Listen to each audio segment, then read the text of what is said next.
So there's sort of a lot of dual combat stuff going on in the new game. We rebuilt the combat system from the ground up. His base fight style is two-handed, so he will have, for example, a tomahawk and his hidden blade active in the base combat. But you also always have a tool equipped, which means you can do nice sort of combos between, close combat kills, fire off a pistol, and go back to close combat, which is cool not just in terms of fluidity, but also because if you remember the period, these are flintlock pistols, so they only have one shot. So if you sort of had to switch to a weapon, load it up, fire once, and then stand there for 30 seconds reloading it, this is less than ideal. So basically anyone you have targeted, like in the sort of central view frustum of the screen, if they're targeted and you tap Y, he'll shoot, but the sort of animations that play are designated by the system. So if you're facing the wrong way, but your camera's pointing back towards someone, then he'll shoot over his shoulder. If you're facing towards him, he'll shoot straight ahead. So you're in complete control, but we always make you look cool. Yeah, so it's an interesting question. Like you're the assassin, you're essentially a killing machine, and you have been in the entire series. And the new moves we've added for Connor is the ability to assassinate on the run with any weapon that he has, and to keep in motion. Once they switch to open combat, though, things like the running assassinate don't work anymore. So once they've seen you coming, you can't assassinate. You have to fight them.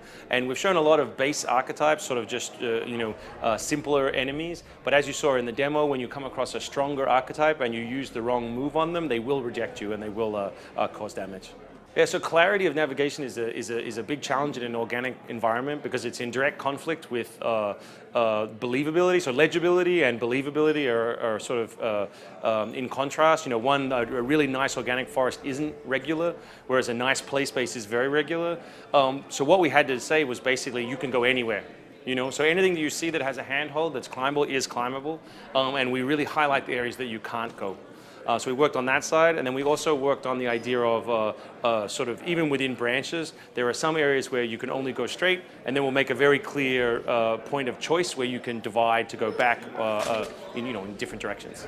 So we pop the buttons at the moment. We're still talking. There's still some debates on that about whether when someone attacks you, we pop the button just to give you some feedback. But it's actually it's identical to the counter system for enemies. So there's a counter button, and if an animal charges you or an enemy swings a weapon at you, you can still counter them. And then in the new combat system, you have a window of opportunity where you can decide to then dodge them, throw them, kill them, or disarm them.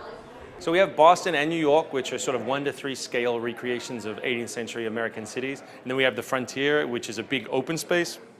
And we wanted them to be very contrasty. We have a couple of others as well that we haven't announced yet, which are also different. We wanted you to feel like a face in the crowd in the cities, and then we wanted you to feel sort of alone in the wilderness. So there's far less people, it's far more open. There's not so much streets as different terrain to encounter, but within that, there's all kinds of little towns. So it's not just forest. You'll come across, Lexington and Concord, which in this period were small camps. You'll come across, native villages. You'll come across sort of animal dens. So there's lots to discover in the frontier.